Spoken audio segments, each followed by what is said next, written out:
agradeço a presença de vocês no segundo simpósio bienal da Brasileira de Psicanálise de São Paulo. Eu sou a Silvana Rezo, científica, e agora vou passar a palavra ao Bernardo Tanis, que é o presidente da sociedade. Obrigado, Silvana. Boa tarde a todos.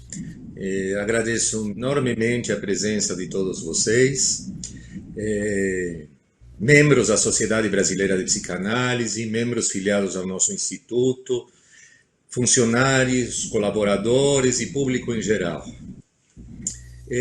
Quero que vocês saibam que o nosso simpósio lotou sua capacidade de mais de 600 inscritos, né? E isso nos deixa muito contentes. Mas não podemos esquecer que a nossa casa, nossa sede, nosso auditório, a Sociedade Brasileira de Psicanálise de São Paulo está vazia. Há muito tempo aprendi que a alegria e a tristeza fazem parte das nossas vidas. Nós estamos na nossa sede, no nosso auditório, nós nos abraçamos e trocamos beijos e abraços como costumamos alegremente fazer em eventos deste porte.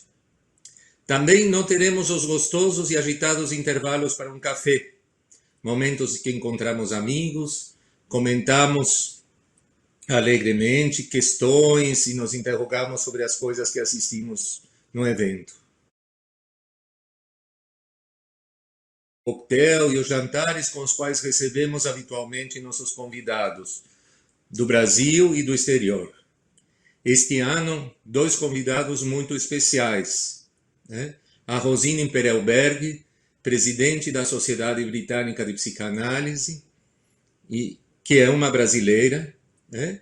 E a Elizabeth Chapuy, coordenadora científica da Federação Psicanalítica Latino-Americana. Esse evento, esse simpósio não teria acontecido, né, sem a paixão e o empenho, né, de todos os nossos funcionários, da coordenadora científica do encontro e diretora científica da sociedade, Silvana Herreia, e toda a sua equipe. Foi um esforço hercúleo, né, onde todos tivemos que aprender, e espero que tenhamos um encontro muito interessante e desafiador. Eu começo a falar e começo a me sentir em casa, nesta nova e estranha casa, né? Mas uma das coisas que me ajuda a me sentir em casa é o tema do segundo deste simpósio, Fronteiras da Psicanálise e a Clínica em Movimento. Sinto-me tomado, ultimamente, nos últimos dias, por uma mistura de sentimentos. Sentimentos de pesar e de dor por todos aqueles que não puderam fazer face a essa doença devastadora, né, a esta pandemia, mas também tomado por um sentimento de admiração e gratidão por todos aqueles que na linha de frente cuidam dos doentes e de suas famílias, pela solidariedade manifesta por muitos dos setores da população. Ao mesmo tempo, sinto-me indignado pela insensibilidade, incompetência de outros, pela arrogância, pelo cinismo. Por outro lado, sinto-me admirado, né? E muito feliz pelo vigor dos psicanalistas da nossa sociedade e de tantos outros grupos psicanalíticos espalhados pelo Brasil e pelo mundo, que arregaçaram as mangas para atendimentos gratuitos e solidários, né? E que também mantiveram suas clínicas e espaços de reflexão, apesar da adversidade e apesar do momento difícil. Então, como vocês veem, esse sentimento misto, acredito que seja um sentimento compartilhado e compartilhado por todos vocês. Recentemente, tive a oportunidade de ler uma pequena crônica do Julián Fuchs, um jovem escritor brasileiro, que a crônica se chamava No Tempo da Morte, a Morte do Tempo, falando deste tempo que estamos vivendo, deste tempo do Covid, né? Nessa crônica, ele traz uma imagem do presente como um presente que cresce e ocupa todos os espaços, né? ofuscando e não permitindo que a gente se reencontre com o passado e também impedindo que a gente possa olhar para o futuro. Estaríamos tomados por um presente absoluto, né? Povoado de angústia, de incertezas, de dificuldades de conceber, né, um futuro possível. A minha vontade é de a gente poder estourar um pouco essa bolha desse presente absoluto. E quando eu fiz isso, retomei, né, de algum modo, o início da nossa gestão, minha como presidente de toda a diretoria, há quase 4 anos, quando assumimos a presidência da Sociedade de Psicanálise.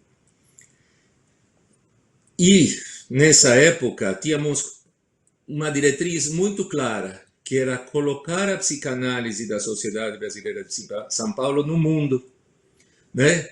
No sentido de desenvolver tanto nossa prática clínica, como a perspectiva crítica que a psicanálise possa oferecer para a sociedade. Hoje, transcorridos já quase 4 anos, né, percebemos que grande parte do que imaginamos foi realizado, né?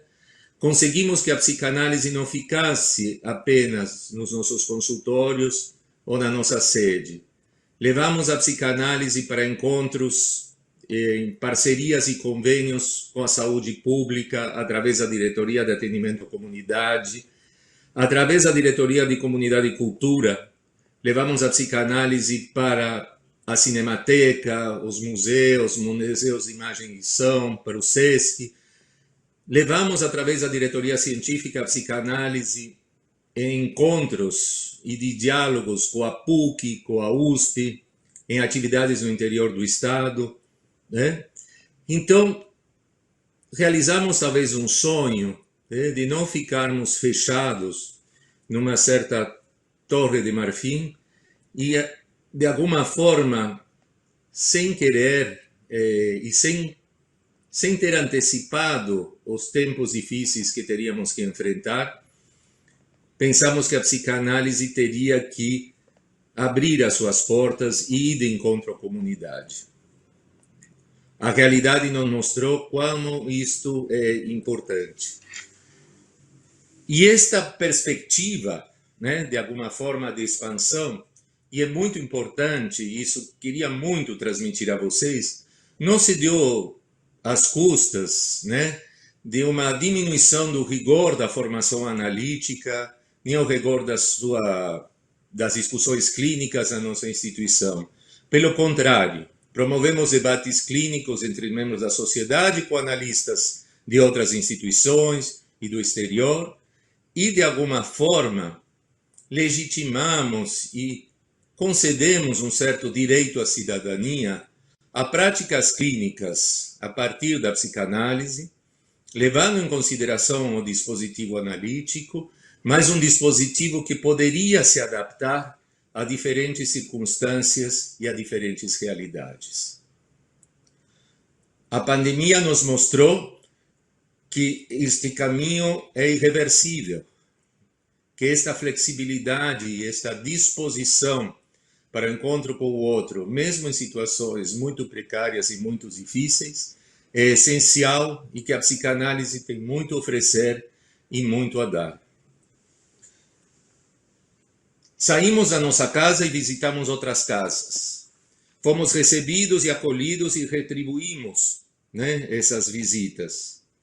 Foi possível vencer um imaginário que coloca a fronteira como um lugar perigoso, como se a fronteira fosse um lugar onde iríamos perder a nossa identidade psicanalítica, na qual, né, onde a gente iria se confundir com outras práticas, né, e uma fantasia de diluição de identidade e de contaminação. No entanto, né, atravessar fronteiras, termos ficado mais porosos, nos permitiram, de alguma forma, nos enriquecer, né, fortalecer a nossa prática e oferecer à comunidade algo que, em potencial, a psicanálise tem e pode dar em diferentes contextos e em diferentes momentos históricos. Então, o tema fronteiras, de alguma forma, se fazia presente desde o início da nossa gestão e a importância do diálogo entre as diferentes fronteiras, o diálogo com o outro. Por que o diálogo com o outro? Né? Todos nós somos tributários do encontro com o outro. O nosso eu se constitui num vínculo primário com o outro materno, o outro que é responsável pelo cuidado, pelo amor, pelo afeto. Né? Só que esse desenvolvimento a partir do outro é um desenvolvimento lento, progressivo, difícil, no qual partimos de uma situação de dependência absoluta até conquistar uma posição de maior autonomia. E nesse percurso muitos acidentes e desventuras podem acontecer. Situações traumáticas, vivências de submissão, de masoquismo, de ódio, mas também vivências de amor, de solidariedade, o processo de sexuação, as expressões de gênero e da cultura são construídas nesse processo de encontro com o outro. Assim, essas fronteiras intersubjetivas e intrasubjetivas, né, marcam a constituição da nossa subjetividade e do nosso aparelho psíquico. É impossível pensar a constituição do psiquismo sem a ideia de fronteiras, como Freud também nos mostrou desde seus primeiros trabalhos. Fronteiras entre consciente e inconsciente, entre um mundo de representações e um mundo do irrepresentável, a possibilidade de transformar e de colocar em palavras vivências e sensações, marcas inscritas das nossas experiências, e a impossibilidade, muitas vezes, de fazer essas transposições e essas traduções. Eu acho que vocês vão ter a oportunidade de discutir de um modo interessantíssimo na nossa plenária, a partir dos trabalhos da Rosine e do Canelas, esse movimento de fronteiras, né, que se dá na construção do aparelho psíquico e na experiência clínica. Queria, para ir encerrando essa breve introdução e receber vocês, contar para vocês que a Sociedade de Psicanálise sempre realizou muitos eventos e encontros, mas que nós não tínhamos um evento que congregasse toda a sociedade. Nós não tínhamos um evento que fosse um simpósio da Sociedade Brasileira de Psicanálise, para todos, que não fosse instituído sobre um autor específico, por mais grande que esse autor fosse, e mais importante, ou um tema específico, ou uma área específica. Né? A ideia que nasceu no primeiro simpósio há 2 anos atrás foi a possibilidade de fazermos um encontro no qual poderíamos estar captando alguma coisa que está acontecendo no nosso mundo, no nosso cotidiano, no dia a dia, e que esse tema pudesse ser objeto de reflexão de todos os psicanalistas da sociedade, de um trabalho de 2 anos, e que também pudesse ser um tema de diálogo dos psicanalistas com outras áreas do conhecimento. Assim surgiu há 4 anos atrás, o tema do primeiro simpósio, o mesmo e o outro. O mesmo o outro. Onde o tema da alteridade era fundamental e já antevíamos e já pressentíamos um clima, né, de tensão e de ódio frente ao diferente, da impossibilidade e das dificuldades enormes de reconhecer o outro como diferente de nós e, no entanto, poder conviver com as diferenças. Tema central da psicanálise, né, que o Freud já anunciara no narcisismo das pequenas diferenças. Então, o tema de fronteiras, que a diretoria científica, né, escolheu para esses 2 anos de trabalho, esses últimos 2 anos de trabalho, e sua variação de fronteiras, a clínica em movimento, de alguma forma é um corolário do tema anterior. Né? Se falávamos do mesmo e do outro, falamos agora da possibilidade de movimento e de trânsito entre instâncias no aparelho psíquico, entre culturas, entre comunidades, entre classes sociais, né, entre sistemas de pensamento e a possibilidade da fronteira ser vista como alguma coisa desafiadora, integradora, e não só como alguma coisa que é vista como um muro que pode dividir, fragmentar e isolar populações. Estamos vivendo um tempo de isolamento, né? E percebemos como é importante atravessar fronteiras, né? E podermos nos relacionar com o outro. Para terminar, queria trazer uma ideia que tenho costumado falar nos últimos anos, e me parece que isto tem a ver com o tempo que vivemos. Como é que nós encaramos os desafios, né? Como é que nos preparamos e preparamos as futuras gerações de analistas para encarar os desafios que temos pela frente. Recentemente, com a Associação dos Membros Filiados, que analistas em formação na nossa instituição, comemoramos os 50 anos da associação e o tema era o futuro da psicanálise, né? De alguma forma, o tema fronteiras nos toma e nos coloca a questão de um futuro que talvez possa vir a ser um pouco melhor que o nosso presente, né? Onde possamos dialogar mais, possamos atravessar fronteiras, possamos, de algum modo, buscar formas de dialogar e de trocar com o diferente, e acho que a psicanálise tem muito nos apresentar nisso. Muito obrigado a todos pela presença. Tentemos fazer do simpósio à distância algo mais próximo do que seria se estivéssemos juntos num auditório, né? E agradeço enormemente a presença de todos vocês e da comissão organizadora. E, bom, passo a palavra agora para a Silvana, coordenadora do simpósio, que vai nos contar um pouco mais sobre o evento. Obrigado. Obrigada, Bernardo, pelas palavras. Bom, gostaria agora de contar um pouco, o Bernardo já adiantou, mas eu gostaria de contar que o simpósio é um evento que expressa o pensamento e o trabalho de toda uma diretoria, no caso composta pela diretoria do Instituto Durval Marcondes, a diretoria científica, a diretoria de atendimento à comunidade, a diretoria de cultura e comunidade e a diretoria regional. E gostaria também de contextualizar esse simpósio, que é a segunda edição deste formato, né? No primeiro simpósio, nós escolhemos como tema o mesmo, o outro, né? Foi o tema que norteou as atividades científicas do biênio anterior, e ele foi escolhido porque tratava das questões de alteridade e permitia uma leitura que se entrecruzava em diferentes vértices, como o institucional, como o teórico clínico e também o sociocultural. E o mesmo e o outro também foi escolhido para se pensar questões que nos pareciam urgentes na época.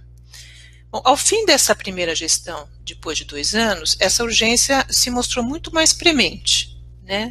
Por isso nós escolhemos para o biênio o tema Fronteiras em Movimento, para também nortear os trabalhos científicos da sociedade, pensando sempre num jogo entre fronteiras como um espaço possível de movimentação entre um e outro, né?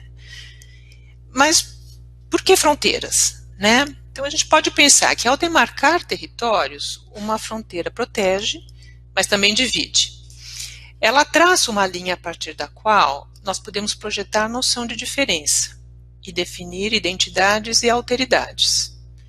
Mas muitas vezes elas podem transformar alteridades em inimigos. E se por um lado a noção de fronteira incorpora a noção de limite, por outro, a fronteira convoca a sua ultrapassagem. Ela convoca uma travessia do mesmo ao outro. E aí as regiões fronteiriças se tornam locais de encontro de 2 mundos. Em pleno século XXI, nós fomos surpreendidos por uma pandemia, né, com essa questão que estamos vivendo do Covid-19. É uma situação, né, de um vírus que ultrapassa a fronteira de países e continentes, nos obriga a fechar as nossas fronteiras no contato com o outro. De uma maneira muito abrupta, nós tivemos que migrar os nossos atendimentos presenciais para virtuais, o que mostrou a potência do método em sua plasticidade de enquadre.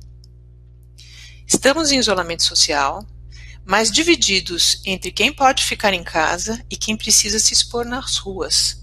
Uma denúncia da nossa cruel desigualdade social que nos faz lembrar a ideia de necropolítica de Achille Mbembe.